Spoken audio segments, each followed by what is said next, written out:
Ladies and gentlemen, welcome to another episode of Above the Ring. I'm your host, Sam the SLB. Alongside me today, as always, and special guest from Back to Them, we have Scott, head of Twitter, my other half of Above the Ring, as well as Zach from Back to the Ring. Guys, he's part of the Ship It Studios brand. Definitely check out Back to the Ring. They just dropped their second episode. Zach is joining us because, guys, it's All Out weekend. I had to come back. You had to, especially since I've been talking to Scott about this. For some reason, the buildup of this pay-per-view might be the best buildup for any AEW pay-per-view there's been. Yeah, they're certainly pumping it as the biggest All Out they've had, which I believe is true because I think there are 11 matches now with the little add-in they dropped today. But we'll get to that once we start talking picks.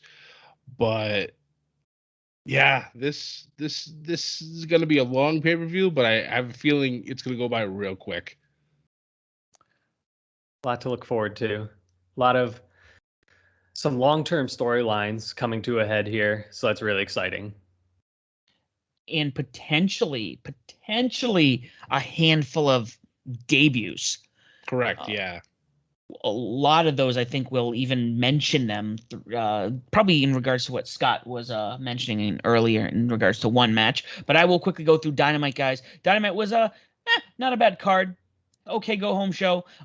However, it did kick off with a killer match. Santana Ortiz taking on FTR, with Santana Ortiz getting the win over FTR. This is one, Zach, if there's any part about this show, besides Britt Baker, that you need to go back and watch, it's going to be this match. This was... When I think of the Bucks talking about they wanted to bring tag team wrestling back, this is like one of those matches. This is up there with the Adam Page, Kenny taking on the Bucks. Anybody, this is definitely the match of the night that you want to check out. Following that, we had CM Punk come out again. And then he got attacked by, I believe it was 2.0 and Danny Santana, or Garcia. Yeah. This happened, and then Sting and Darby came out. They helped him. We got to see CM Punk give a GTS to one of them. So it was kind of exciting. It was kind of like when Bryan could finally, take bumps again and whatnot. And then there was a stare down. This I think might be. I'll give you my opinion on that when we get to that, because I said something to Scott about this setup for this match. And that's the only way I can describe it. Following that, we had Orange Cassidy taking on Jack Evans, with Cassidy getting the win over Evans. That was a lot of fun. Jim Ross did his first AEW in-ring interview with Chris Jericho, as well as we had Tony Schiavone talking to MJF, both delivering their top-tier promos. There's a reason why Jericho belongs on the Rushmore of wrestling, and why MJF will be one of the best talents for years to come. Following that, we had Brian Cage taking on Powerhouse Hobbs, with, I believe it was Hobbs getting the W off of Brian Cage by distraction by Hook. It was on the side. By Ricky Starks. Starks came in with that title and clocked Cage with it as again. That storyline's, I don't know. I kind of feel like it's dragging a little bit, but I don't know. I think that's one of those ones for me with AEW is kind of like, all right, you made the point. You took the title off of Cage.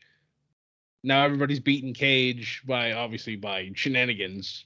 So are we going to get the payoff, or what's going on here?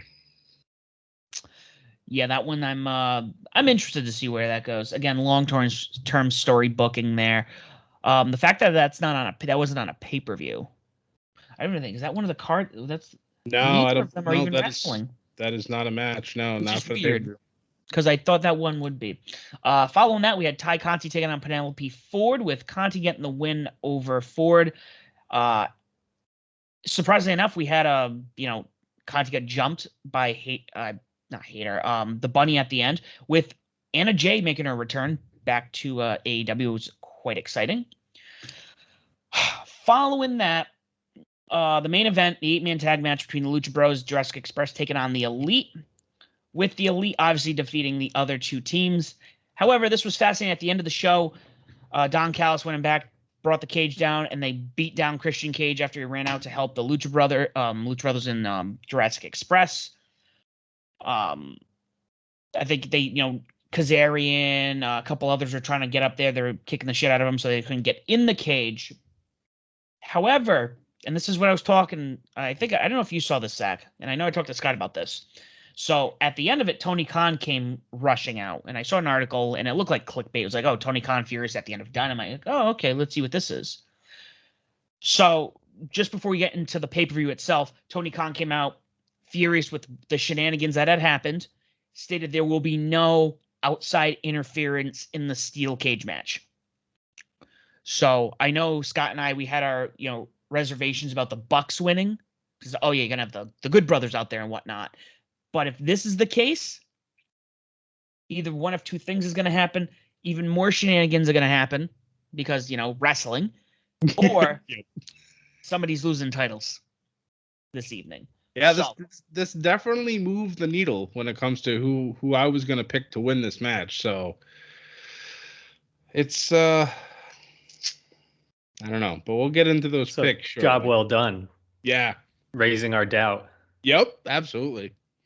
Yeah, especially something like that where and it's all story related. We all get that. But the Bucks have definitely won a lot of the match. Kenny's won a lot of his matches by shenanigans, but that's what good heel work does.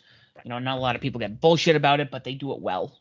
But that's the point. You get the fans upset, then they're clearly doing their job. But the one thing I do like what AEW's done, and I think we've had this discussion, how many times has a match ended by DQ? Well, at once, I think. And even Tony Khan said, I completely underutilized disqualifications or countouts. And honestly, I appreciate that because I'll watch WWE programming, and if there isn't at least 2 to 3 countouts or disqualifications, it's like an odd night. There was a time period where it's like the opening match almost always ended in like a DQ, and somehow that would affect the main event. It'd be like, oh, main event, it's gonna be like a tag. Too predictable. Yeah, or 2 people start fighting and then 5 other people show up and it turns into a 6-man tag. It's like, guys, come on. It's like, is Teddy Long just running the show? Like, what's going on? If that was the case, everyone would have a one-on-one match with The Undertaker. That's true. He just wanted to holler at you, player. So, obviously when we're recording this is pre-Rampage. We are assuming nothing has happened at Rampage, but I'm going to bite my tongue on that one. But let's get right into this pay-per-view. Like Scott said, we have 11 matches as of this moment. And I'm going to, and I know you're using Zach to look at the list of matches, but Scott and I use a very reliable source that we like to call Wikipedia. That sits right in front of us. Same. Okay, cool. He's on the same page. He gets it. Yeah, Wikipedia only shows 10, but that 11th match, we'll just talk about it now. Due to travel or issues or restrictions or something, Andrade versus Pac will not be taking place. So I guess Tony Khan said that that's going to be saved for a future Rampage, which I'm like, okay, that could be like a half-hour match by itself. But in its stead, Andrade will be facing a mystery opponent. Mystery. Yes.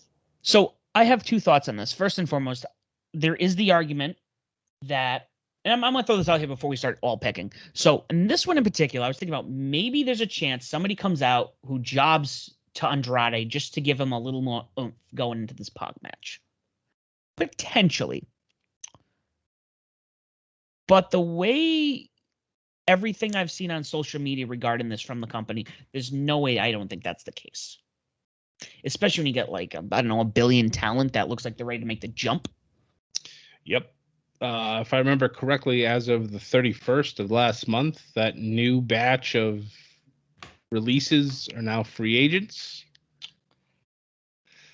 Should we go through the list quickly? Because I feel like that's very important at this moment. I think we should. Yeah, at least the ones that are well known. So my thoughts are, first and foremost, we'll go with Bray Wyatt. Bray Wyatt's one of them. Braun Strowman. Adam Cole. Bebe. Which I almost think that might be the one. Daniel Bryan or Bryan Danielson. That one I think might actually be the one. I don't know because he's already been booked. We're going to have him come out in New York. And now they moved it back due to the restrictions over in New York. Right. But I don't know if he was going to actually wrestle. So why would he come? I just have a feeling it's not going to be him. Okay, yeah, that's fine. That's fair. It's definitely fair.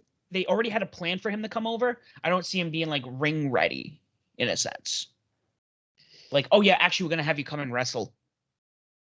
You know, I feel like his would have to be like a end of the night kind of thing, you know. Right, Kenny Omega ends up on top, and then, you know, Daniel Bryan comes out. Bryan Danielson, sorry, we gotta not use his as Moxie would say, we can't use his slave name. Yeah. So I'm gonna go with probably the obvious choice on this one. I think it's gonna be Adam Cole. That man has had so many secrets. That man, he will not open. Nothing. The guy hasn't said anything. No. And he's the only one who doesn't have a non-compete clause because it expired. Yep. It's crazy. Like on Friday and on Monday, and I think even yesterday, he dropped random gifts at the very beginning of Raw, SmackDown, and NXT. And a lot of them were like the Adam Cole babies and stuff like that. And I'm just like, why do you tease us, Adam? Why? just please show up on television somewhere. I don't care where it is. Can't trust anyone at this point. I know.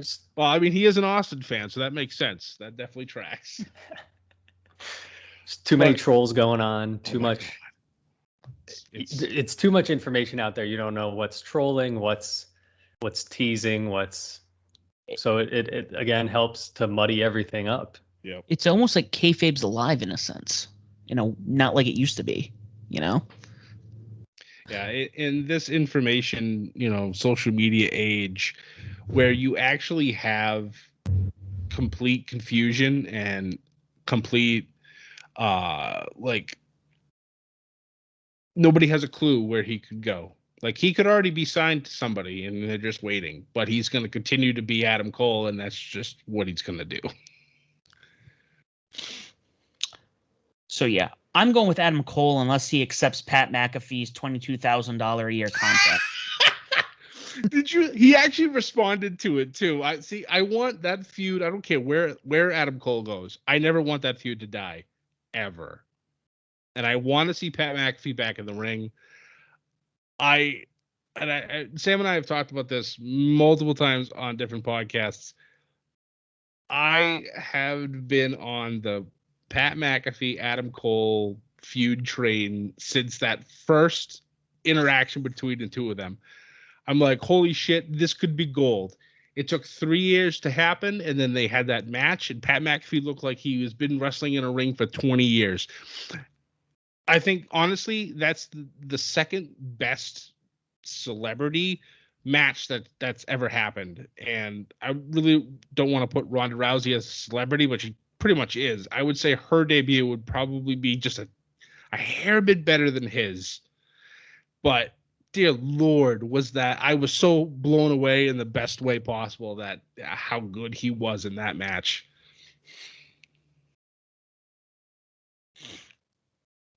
That was a solid one. It shocked me how good that one was. But Zach, we'll let you hop in here. Who do you think is going to wrestle Andrade? And I will say, Adam Cole or not, I think the person who's coming in is going to beat Andrade. That's my thoughts. Wow. So is that part of the prediction game?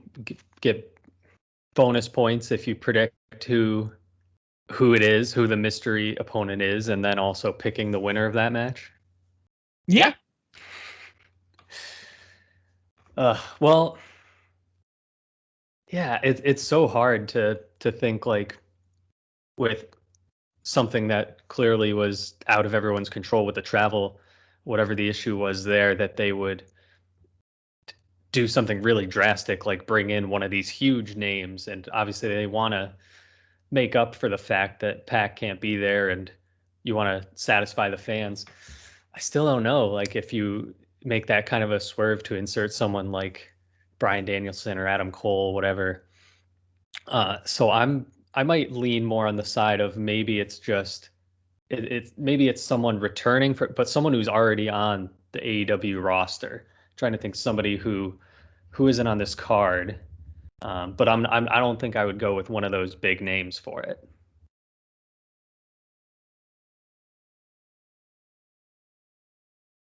Do you think that returning superstar will win the match? I think Andrade will win the match. Okay. Maybe I'll get back to you with a name. Okay. Yeah, that's fine. I'm gonna stick with Bryan Danielson, just for the sake of argument. And Scott wants to lose. That's why. I'm sorry. What happened during SummerSlam? Do we really want to talk about that? You had to lead him right into that. Oh no, we kick him on the ground first shot we get.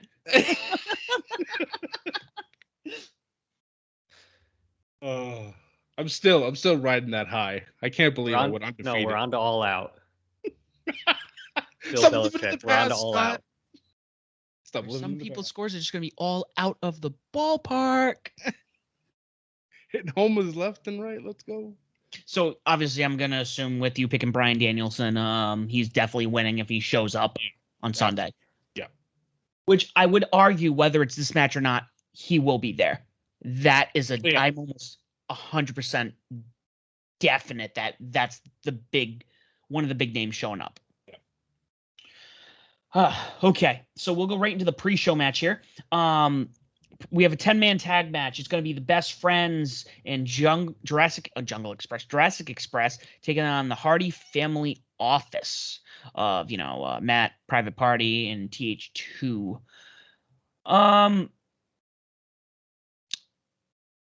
This is interesting. This one, since I'm going to go off of how Orange Cassidy has beaten Matt and has beaten Jack Evans, and I don't know if he's wrestled anybody else. I know I'm trying to recall.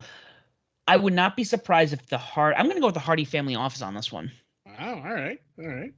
Because so far Orange Cassidy has a win over one member of each in the past couple weeks. So that's true. So that being said, I would say Matt would, especially when they're all going to be out of the ring at the same time anyways. Yeah, that is true. Yeah, and this one is the only one on the pre-show. The 21 Women's Casino Battle Royal card match was moved to the main card because of the Andrade Pac situation. So it's nice to see the ladies will get some time on the show. As of this match, I'm going to go with Best Friends and Jurassic Express. 0-2, Scott. I got it. Well, I too will go with the Jurassic Friends over there. I think this match could be a lot of fun. It will be a good opener or pre-show match. But I see the Best Express, I think, coming out. I love these names.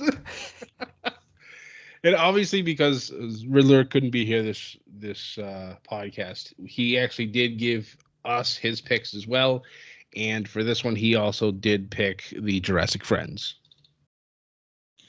Okay, beatdown. Got it. I thought of my opponent for Andrade. Okay. It's going to be Dante Martin. Interesting. Ooh, that's a good Interesting. Pick. I like that. He looked like a star. That was on Dynamite in that match he had. I was that when I was there in Pittsburgh, possibly. I went to both those shows in the same week, so Yeah, no, that was Dynamite, and I forgot who the hell did he wrestle? The Elite. It was a tag match, right? Yep. But Dante came out of that match looking like an absolute star. Absolutely. Yeah, it took the Bucks and Kenny take him out. I mean, right. If you have the three best in AEW having to work together to take you out, the man looked like $1 million. All right. But yeah, I'm still picking Andrade to beat Dante Martin. Dante to be the mystery opponent. That's a good pick. I like that. Really Out of the like that ballpark. That's good. I would just like to see it. Yeah. Okay, well, on to what is now the first ever 21-woman casino battle royale for a spot for a chance at the title.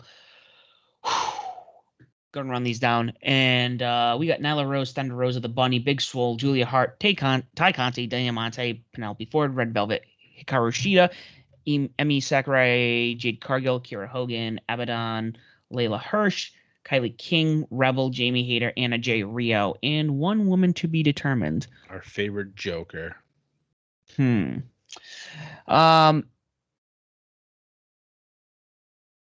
Usually we do a couple of picks on this one, but I know that we gave the Riddler. We didn't forget to give him that one off. That's true. So I'm all cool with going Just with one pick.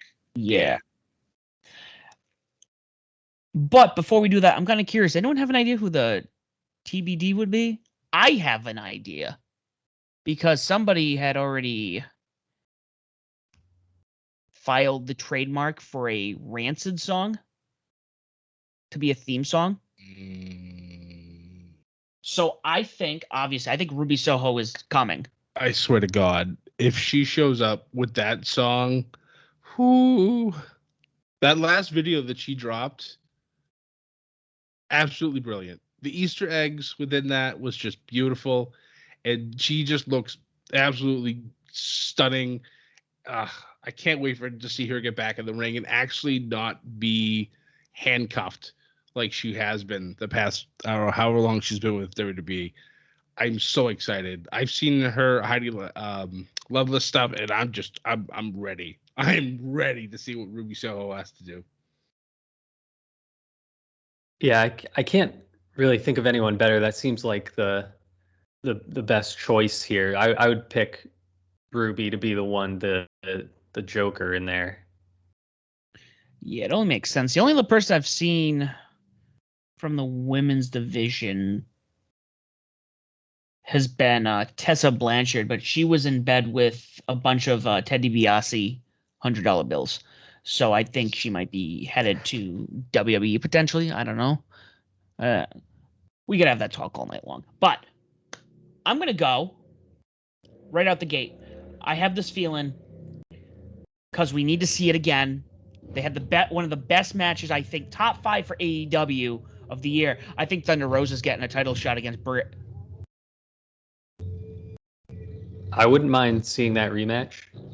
Me neither. That I was shocked with how good that match was. And it was on free TV on a Dynamite Wednesday.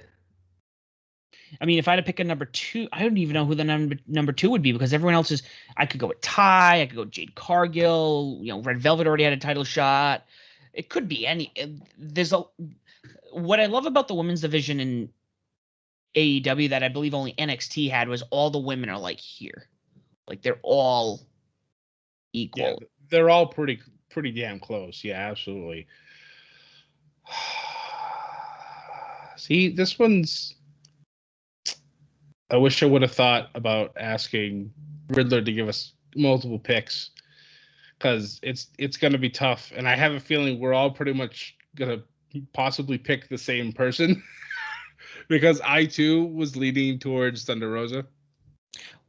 Who else do you think could potentially win this? Well, I have a different pick. I was going to pick. I'm going with Jade Cargill. All right. She's just been destroying people. Maybe she hasn't been had the highest quality opponents yet. She's kind of working her way up there, but as a Britt Baker fan, I'm a little fearful of Jade Cargill over there. If she gets a title shot, that would be pretty difficult, but that's why Britt's got to have Jamie Hayter in her corner, so maybe she can still hold off Jade, but I'm really intrigued by that and could see Jade wrecking people in this event. I have a feeling that Jade's going to do exactly that, just wreck people. But with Rebel and Jamie Hayter being in this match as well, I think those two might eliminate her towards the end. Target her, as the big threat. That's be the one who gets the double-digit eliminations or something. Oh yeah, absolutely. Yeah, if she gets less than like 7 eliminations, I mean, come on. Yeah. My other pick would have been Ruby Soho if she does debut. I mean, have her go wire to wire, just destroy people would be fantastic to see. But I'll stick with Thunder. And Riddler's pick was also Thunder Rosa as well. Yeah, no, especially after, and I mean, Zach, I wish you watched Dynamite because there was a bit there where they were going to interview Thunder Rosa. Jade Cargill came up with Nyla Rose, and then they both beat down on her. So I don't think they've been doing a lot setting up like little like 2-person like teams that are in this match that are kind of forming. Yeah. Oh, that's because we have help each other out. What was it, Bunny and Penelope Ford, and obviously Anna Jay and Ty Conti. So Jimmy Hayter and Rebel. Yep. It wouldn't surprise me if Hikaru Shida and Emi Sakura would team together as well. I think the only person that probably would be honestly by herself would be Jade Cargill because she hates everybody. Because her and Nyla had a little bit of a standoff after that beatdown of Thunder Rosa. So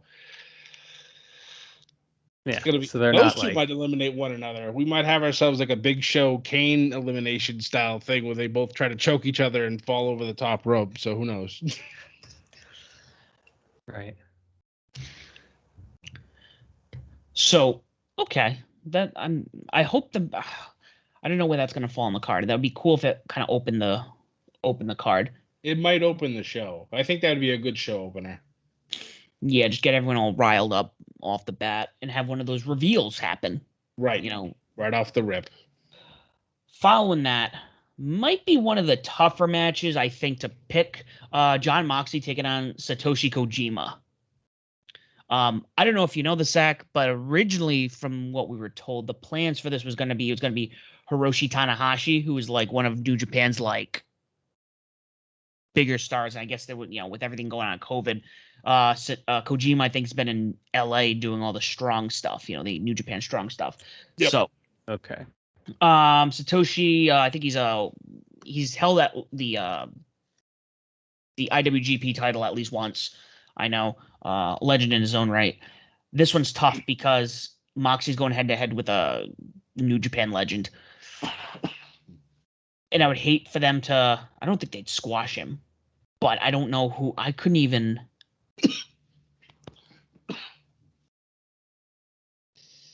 I don't know. Maybe I'll go Moxley on this one just because, I mean, not as many people know New Japan. And maybe this will open the door for some other New Japan people. Hey, if so-and-so can't defeat Moxley, I can do it. And, they slowly start weeding themselves in, like Will Ospreay or Tanahashi or, Okada, just to, get me all hot and bothered right now. No. As soon as Sam hears that coin drop, I'm pretty sure I'm going to hear him screaming from Rhode Island. That my phone will not stop blowing up. I've already said if he ever shows up in AEW, I will be burning my house down. Seems like the proper reaction. Folks, he's not really going to do that because that would be, fraud and arson. You don't want to do that. I also call it downsizing for those of you trying to clean their house. I'll also go with Moxley in this match. I think this is going to be a nice hard-hitting affair because Kojima actually just had a little stint in Impact Wrestling where he was teaming with Eddie Edwards, and that was a lot of fun to watch too. So I'm glad that they're bringing him. So I'm like, oh, I know him because I'm like a lot of people who has a minimal amount of exposure to New Japan, most of which is because of my podcasting partner Sam. But I don't know what you're talking about. But Kojima's good. Even at his older age, he's still pretty good. So this will be a fun match to watch. Yeah, I'm gonna go with Moxley as well. not enough information for me to say otherwise, but I'm sure Moxley will take a beating and he'll enjoy it and then end up getting the win. Yeah, pretty much. Riddler also picked John Moxley as well. So nice clean sweep for this one. Yeah, I would only make sense because originally, I don't know if he's still technically signed because in his contract he was supposed to be in Japan and AEW back and forth. So I don't know if this is his way of being able to get that talent over here in the meantime to let him at least wrestle some of these guys. Right. But it would make sense for Moxley to wrestle some guys from Japan because I don't know about you, Zach, but Scott and I talk about it all the time. When I was younger. I mean, we didn't have access to any of the New Japan, All Japan, anything out of Japan, but every time I read a book or watch a documentary, Japan was like the place people learned to wrestle and hone their craft. They were I remember I read Mankind's book. I read Stone Cold's book. Everyone, there's a section of each book. It's they talk about their time in Japan and the people they wrestled and just how it's a different world. So I could, maybe this is Moxley's way of being able to cross that off his bucket list. Yeah, that's a whole that whole section that I have to get into, but I feel there is going to be a lot there, so I have to really dedicate myself to diving into some of that material. At least it's easy to access these days, or as opposed to just hearing it through somebody's book or whatever, the only way you could back in the day. Right. And it's a lot of fun. I took off 2 days just to watch Wrestle Kingdom this year. Sounds great. I'll be doing the same thing this year. Sorry, Nick, when I'm in West Palm. So following that, this one you might be surprised by my pick on this one. So Paul White taking on QT Marshall. I'm going to jump back. First and foremost, I had a friend who I was watching this with who was not impressed with this. But Zach, I'm going to fill you in on something. So who was there a match that happened? I'm blanking. But all I know is that, Paul White came out to address the factory, and then the Gun Club came out to help Paul White.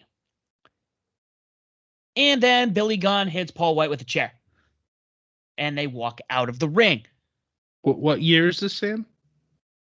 What year is this? I think it's is it 99? Probably, yeah. That sounds like about 99. Right. This would be my thoughts. I'm going to say, hear me out. I would say QT Marshall. Not that I don't like QT. I like QT. But I think due to that swerve, there's no way that that's a one and done deal. We don't see the Gun Club ever. They're always on dark. And this might be able to bring him into the spotlight. You get Billy and his 2 kids in there. I could see this setting up a potential feud, a potential match, maybe at Full Gear, maybe at Revolution. Paul White taking on Billy Gunn himself. That's a match I think I would like to see, especially when you really see Billy Gunn and Paul White side by side. Billy Gunn's really not that much shorter than him. No. Amazes me how tall he really is. Mm-hmm. Mm-hmm. How good shape he's still in. Right? It's like Dustin. It's like watching Dustin in the ring. Both of them look like they're in their prime. Yeah. I'm looking at her bed at 30. Jeez. So, yeah, I'm going with QT on this one, especially with the whole factory involved, and now the Gun Club swerve. I'm going with QT. I had completely forgotten about the Gun Club because I was all on the Paul White train, and now I'm like, oh shit. Sam's got a good point here. Yeah, and who's going to have the W at the end of the night? Oh, yeah. Oh, man. You know what? Nope. I'm going to stick with Paul White. I'm pretty sure it's still going to be 7-on-1, and Paul White's just going to knock everybody's out. They're all done. I'll stick with it. Yeah, I'm with you, Scott. But before this attack, it seems like it would have been really obvious pick Paul White, and now there is some doubt because now he got hit on the hip with the steel chair, so you got the injury coming in that you could lean on, that you could see, okay, this is QT Marshall's path to victory. Right. So I think now with that evening of the scales a little bit, I think though that Paul White's still going to come out on top despite this. Yeah, and Riddler seems to agree with us as well. He also picked Paul White to win this match. So Sam, you're gonna go like 0-5 so far. So okay, yeah. Keep it up. We'll see what happens. We'll all be good in the winner's circle here. That's true. No, even if I dig myself a hole, you won't know if I'm in the hole or not because I'm short to begin with. So that 5-2 isn't keeping me down at all. He's not salty about it at all. So following that, I got the next match, which is Chris Jericho taking on MJF. Jericho loses. He must retire from, Wikipedia says in ring, but he specifically said from wrestling in AEW. Correct. This one also is kind of tough. I mean, MJF is 3-0 against Jericho. And I almost feel like Jericho's already done everything he can do. And I think you and I, Scott, had talked a long time ago saying that Jericho would be great on commentary. Yep.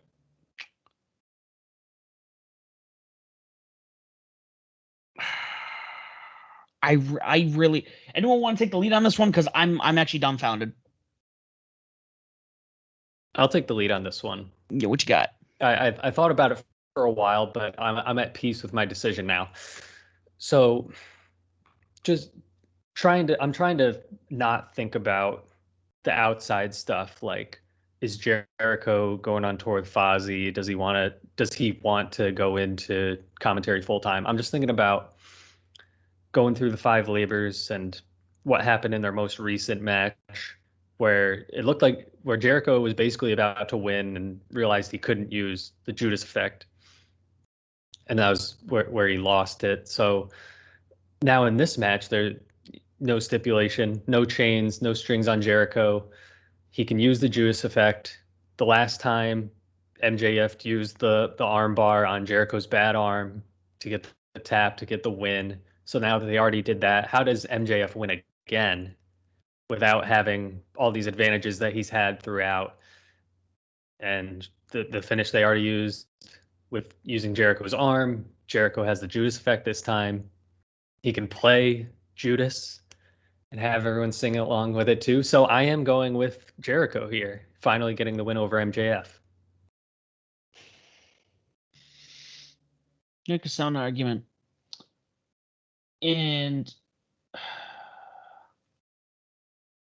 no, I'm going to agree with you on that one. You know what? Because he had, MJF pretty much hindered him one way or another in each of these matches. He still won except for the last one.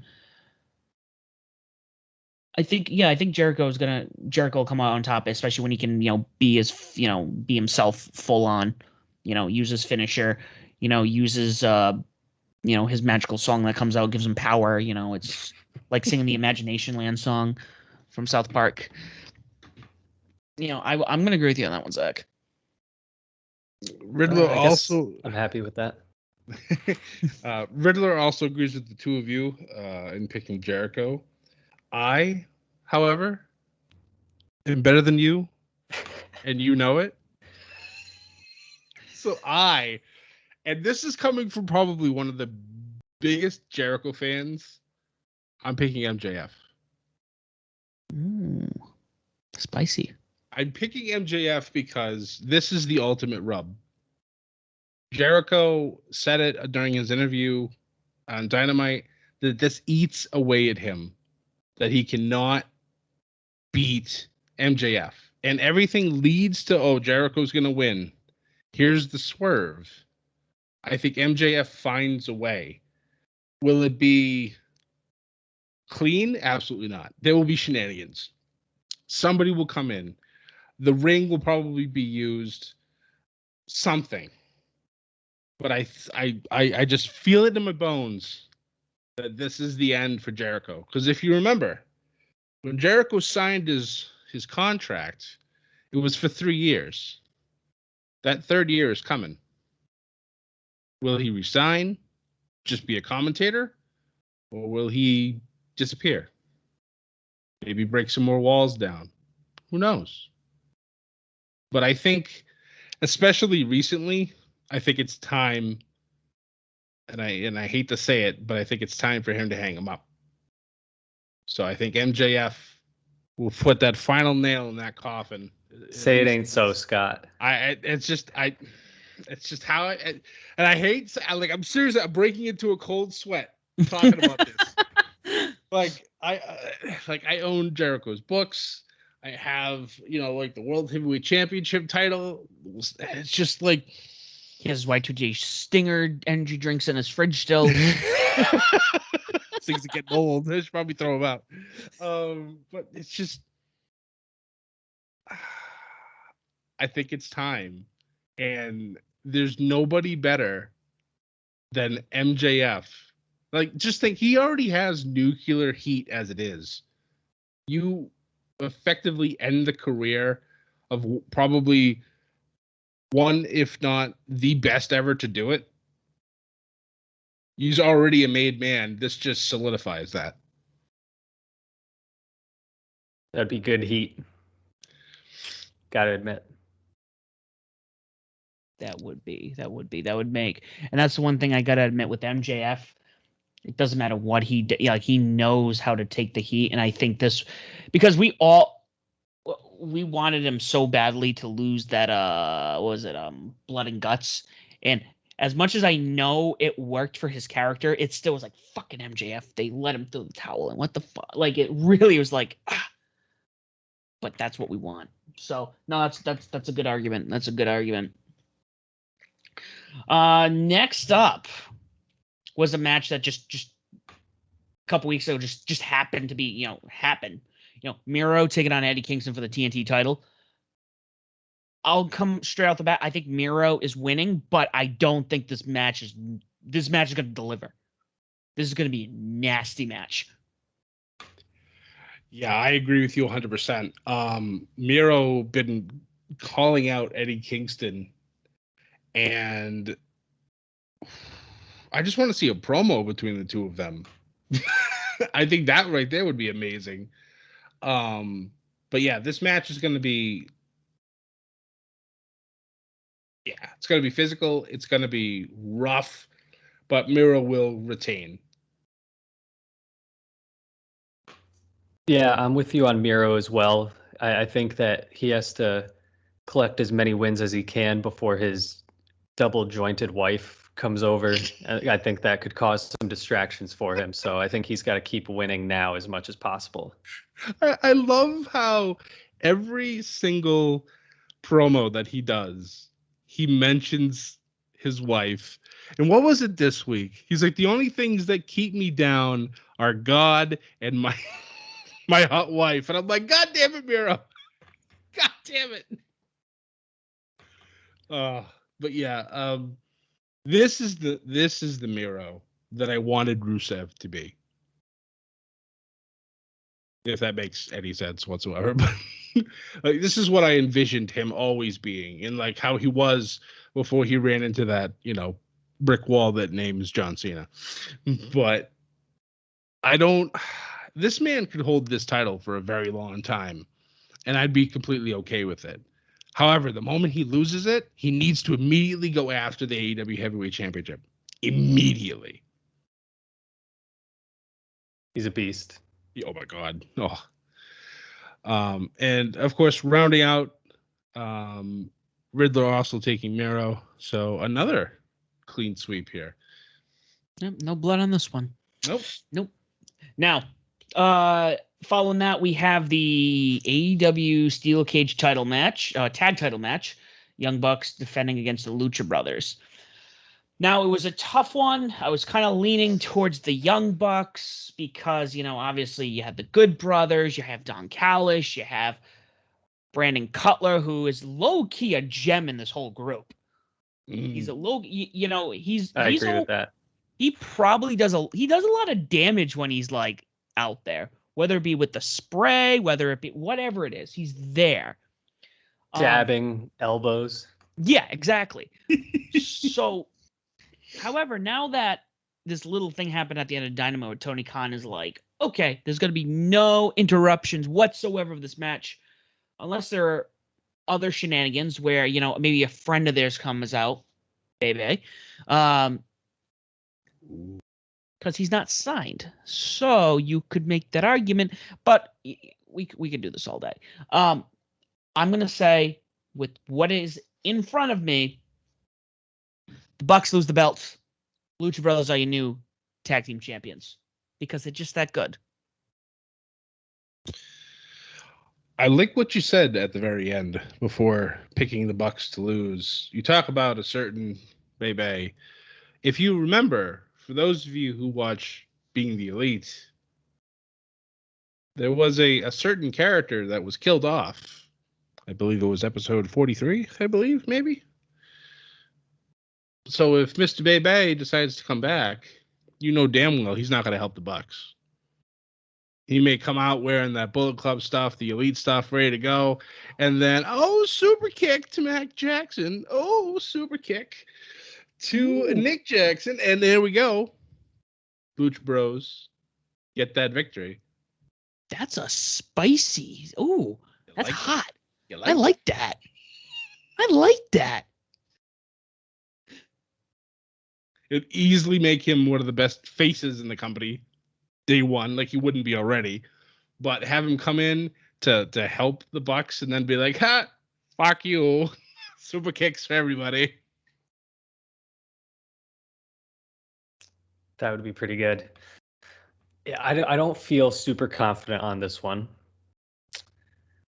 I'm also thinking about all the stuff lately with the Lucha Bros and Pac and Andrade, which we're not getting that match. But what if Andrade comes out and he helps the Lucha Bros win the titles, and then he's like, "See, come with me." That's a valid point. Forget, you don't need Pac. So I was thinking I was going to pick the Bucks. No, I'm going to go with the Lucha Bros. I like the way you think, because he could easily also spin it that, Pac couldn't even be here tonight, but I'm here and I'm here for you. I helped you guys win these titles. Right. It writes itself. That's so good. Oh, man. And Riddler also agrees with all of us again, Lucha Bros for this one. But, man, now see, if I don't get that turn with Andrade, I'm going to be disappointed. I'm not going to lie. I want that to happen now. That's really good. That's really thought. Wow, good callback on that one. I wasn't even thinking about that. I have a friend who's a huge Rey Fenix fan, so he talks to me all the time about the Lucha Bros, Rey Fenix, what they're doing. So this has been in my head a lot with Andrade and Pac and what they're doing. So yeah, I mean, I always thought the turn would eventually happen, but this literally writes itself. Like, it's right there in front of them. Like, if they don't see that, I feel like that's a huge missed opportunity. Agreed. We'll see. Well, following that, we have Dr. Britt Baker, DMD, taking on Chris Statlander for the AEW Women's title. Chris is great, but I'm telling you right now, there's no way Britt's only holding this belt for 100 or so days. Britt's keeping this title. I can see her going 365 with it, so Britt's retaining on this one. Yep. Yeah, I completely agree. So I'll write down Chris Statlander for Zach's pick, right? How dare you?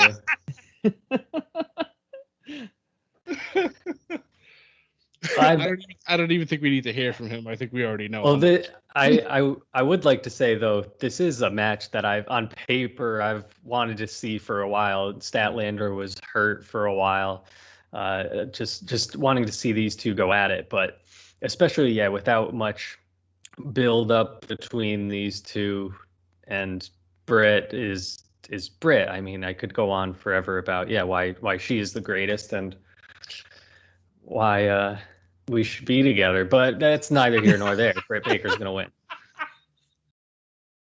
Fair. So I think it's safe to say that Zach does not want Adam Cole to show up on Sunday. I'm just saying, there's plenty of other places that Adam Cole could work. You know, you don't have to be with the person who you happen to be dating at the time for work constantly every day, that can get to be too much. So let's just give them some space. Is this that whole, was it Rusev and Lana thing in WWE where Vince split them because he didn't like the fact that they were actually dating? Which couple was that where he split them and then he put the It was them. Yeah, they put her with Dolph Ziggler. Yes, and they put him with oh my god, what was her name? My god, I could see her face. Oh, shit. She was Fandango's dancing partner in the beginning. Christ. But yeah, whatever. That I think that actually lasted about 3 weeks before Rusev proposed to Lana, and they put it on social media, so they had to scrap the whole thing. It was like it never happened, and like it's like, Vince, we're not stupid. We know this tried to happen. It's like you getting blown up in a limo, but then the next week you're back. Like, don't insult our intelligence. We won't remember. No, of course, we never remember.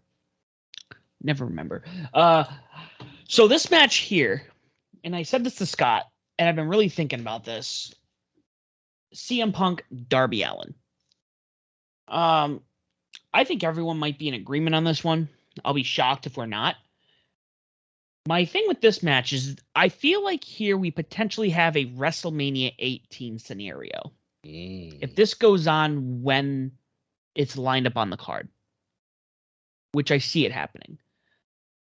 I truly think that if this is second match of the night, second to last match of the night, it'll be like Hogan and Rock, where the crowd's going to lose their fucking minds. And then for the main event, it's going to be like stagnant. Not because the match sucks, but because it's like, oh, okay, everyone saw they're CM exhausted. Mm-hmm.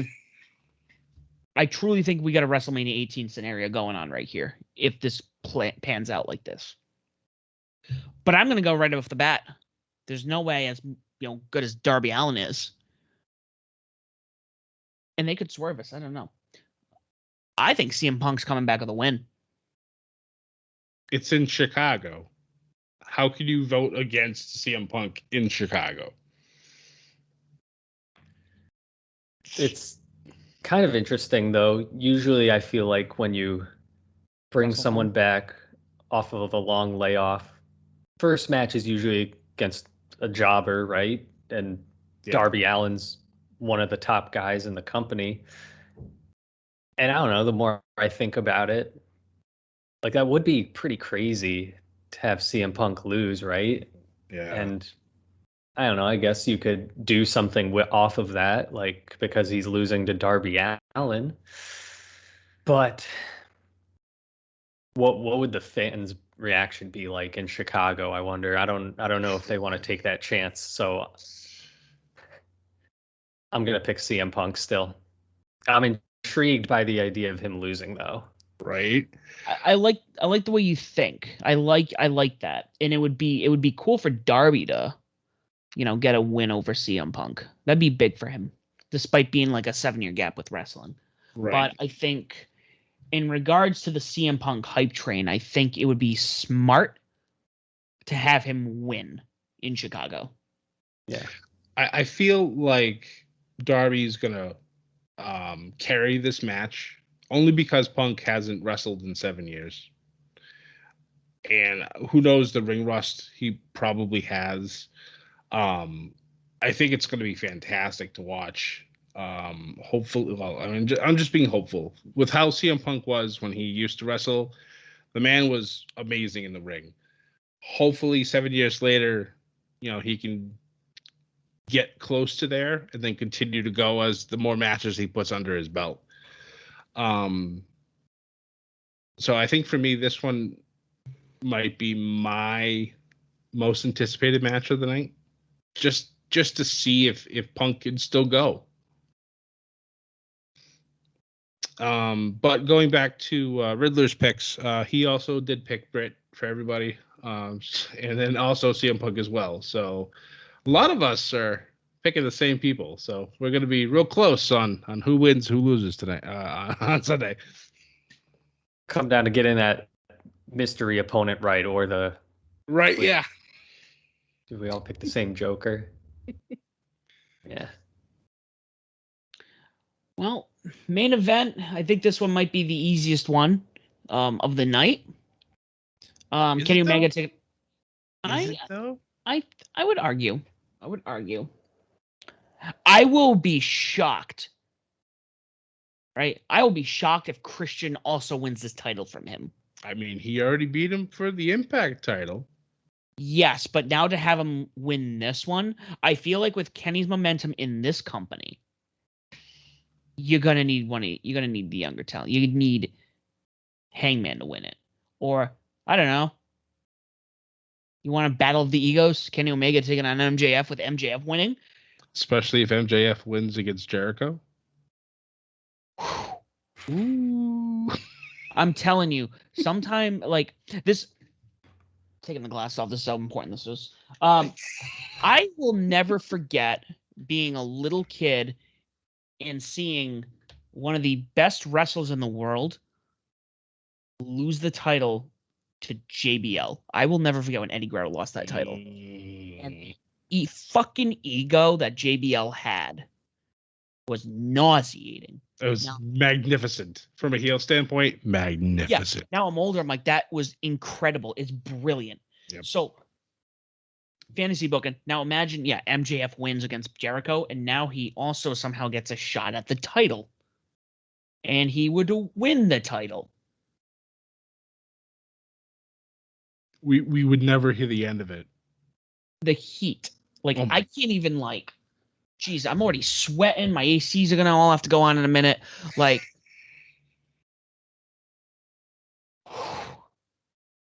that'd be crazy. That would be, I don't even, I'd be annoyed, but excited. And annoyed because I know what would come after that. Oh, man. Oh, my God. I think, I'm trying to think, like, that could be some serious JBL heat. Like, you want this man to lose in the most horrific way possible just so you get the title belt off of him. It's just stop hearing his shit all the time. Yeah. Because it's going to be bad. Because he literally will be like, I'm better than you know it forever until somebody meets him for the title. And then that baby face would go to the fucking moon. Baby. Him or Adam Page. Oh my God, I'm just thinking about this all. I'm like, Jungle Boy. Jungle Boy would be a good one. Oh, shit. What a revenge that would be. Oh, man. You got me thinking. But we're getting ahead of ourselves. I know. Yeah. Well, this is what Scott and I do. We always do this. We always get into this fantasy book and it's like, well, hear me out now. And then for the next hour, it's like, oh, we haven't even talked about the other 6 matches on the card. 6 parallel universes over right now. Right? Yeah. We are the multiverse. So I'm gonna argue again, after their opening match on Rampage, the first episode of Rampage, which was a banger. I do not see this being any less incredible. But I do think Kenny will be retaining. Because again, he still has Callis. He will still have the Good Brothers. He will still have the Bucks. But also, hear me out. What if this is where, Kenny, let's go back to Double or Nothing, the first Double or Nothing in 2019. Chris Jericho, I beat Kenny Omega. I demand a thank you. John Moxley comes out. Boom. What if this is where Bryan Danielson comes out? It's true. It's true. Where, Kenny gets on the mic. I kicked your ass, blah, blah, blah, blah, blah. You can go back to retire for 7 years. And then, the yes chants happen. And then Bryan Danielson comes out. And then, the building collapses because that's what's going to happen. Yeah. I just want a running knee to Kenny Omega's face, have him like flip inside out, and then the crowd just explodes, and that's how the show ends. That would bring the crowd back after they get on that high with CM Punk and get a little deflated maybe. Oh, Kenny Omega's going to win. But then that would be the way to keep them, end on a high note, especially after CM Punk wrestling. Yep. I agree. I will gladly eat the L on that Andrade match to see Bryan Danielson come out and just lay waste to Kenny Omega. I would love that. But I was just prodding Sam just for the sake of argument, but I am picking Kenny Omega to retain as well. This, I believe, will be Christian's first loss with the company, which is all good and fine. But yeah, I think there's just too much that Kenny can still do with that title to lose on Sunday. So I pick the champ to retain. Yeah, it's going to be too much to ask, I think, for Christian to beat Kenny again. I was there in Pittsburgh at the Rampage, Christian winning. That was a huge moment. It felt like a really big moment. It was awesome to see. I don't think I thought that Christian was going to win that match. So that was really awesome to see. And yeah, it's too tall of a task for that to happen again. Kenny needs to keep the belt at this stage. And Riddler as well, matching up, picking Kenny Omega as well. So this is going to be a good card. I'm really looking forward to this. So aside from what we've chosen, I think Bryan Danielson's a definite. I think Ruby Soho is a definite. I would borderline say Adam Cole is like almost 50-50 at this point. Who else out of all these releases, and I'm thinking of Slammiversary last year where they had a bunch of talent just show up. Yep. Who else do you think we can expect to see showing up? On this show? Yes. They got to save some of these, don't they? Oh, of course they do. Out. Of course they do. But, there's, I don't know. Like, this is a big show. Like, I like to think about WrestleMania, and there was a point where WrestleMania had, WrestleMania moments, and more often than not now, they're really not there. They really don't exist. When I went to WrestleMania 33, the only WrestleMania moment was the Hardy Boys coming back. I thought the stadium was gonna implode. So, I mean, I would say at least 3 or 4 people would show at this show.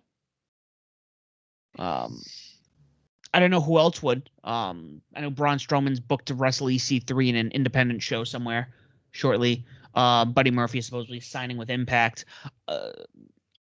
I'm gonna stick with those 3. That's who I really think is gonna show.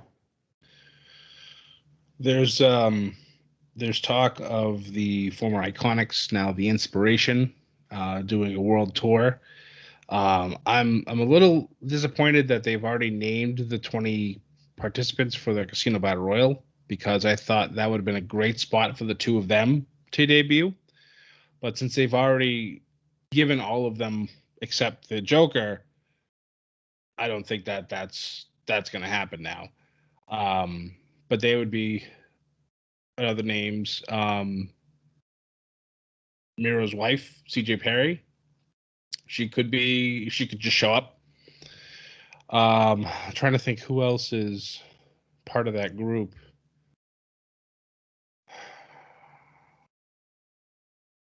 Yeah, those are the only ones that I can think of outside of the ones that you mentioned already. Maybe the 2 of them, what are they calling themselves now? The Inspirations? With 2 eyes. Yeah, the Inspiration. The Inspirations. Yeah. Maybe they both show up as a duo as the Joker spot. Ooh. Because wrestling. That's true. That is definitely possible. No, I mean, but you got me thinking. It's true. I just want to see at some point, and I know that they're saying Murphy's going over to Impact, but I need to see him and Malachi Black at least one more time. because their matches that they had at WWE were stellar. And I know that they don't really allow the talent to fully go out and like just go to town in the ring.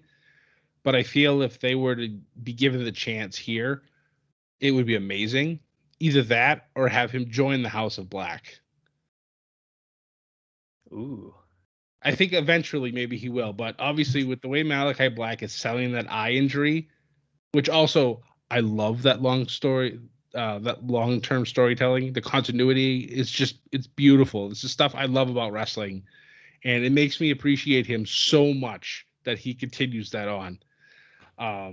But yeah, I want to see that match one more time. Just give it to me. Well, this is it. It's All Out numero 3. Looking forward to this. I'm hoping I can't see this pay-per-view not delivering where, you know, they've been marketing it. I'm super excited. This it's like WrestleMania weekend right now for me. I'm super excited for this. I know you guys are.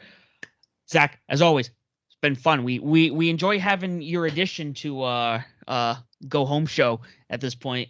Hoping that you join with a couple more with like Full Gear and Revolution coming up. Yeah, I like having this little mainstay role now, and I have to improve upon my pick record. So we'll see how that goes. Yeah, Scott, we got a rolling. We got the book of that right now, still, right? We do, yes. I think as of right now we have what is the? I go as far back as Double or Nothing. Actually, no, I take that back. Rebellion was our earliest one that I have on record. Okay, well, we will. Zach, we'll be expecting you to join more of these and watch everyone's win-loss record, especially Scott. Yo, he can't be 100% forever. He's only mortal. Well, Sam, you know, as things go, I'm just going to continue to go straight to the moon. Only the steps to do that, but that's neither here nor there. Well, guys, always great talking to you. And if you don't already do so, please follow us on Twitter at Above the Ring. You can also find Zach as Back to the Ring, his podcast. When does it drop? Every 2 weeks on Thursday? Yeah, we're doing every other Thursday as of right now. We just dropped our second episode where we put Darby Allin into the King of the Ring 1998 Hell in a Cell match, replacing Mankind. So seeing if he could take that beating from the Undertaker is fun. That's a good one. I'm looking forward to listening to that tomorrow now. You can find me on Twitter as the SOB official, Scott at Scotty J Stream. We're on all streaming platforms. If you cannot find us on one, please let us know. We'll put ourselves on there. On your streaming platform, make sure you like, share, subscribe, leave a comment, leave a review, tell people why Above the Ring, Back to the Ring, and Ship It Studios are the podcast of your choosing and why they should listen to us as well. Thank you guys for listening. Don't forget to ship it. As always, do not forget to join the Bedlam.